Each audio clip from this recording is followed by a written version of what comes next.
সজনার পাতা পারলাম, এখন মুরগিকে দিয়ে দিব।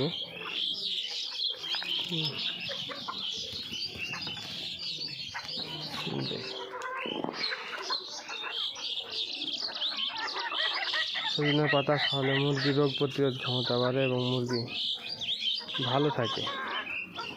নিয়মিত যে পারবেন সজনের পাতা বা ঘাস খাওয়াবেন, মুরগি পুষ্টি পাবে এবং ভালো সতেজ থাকবে।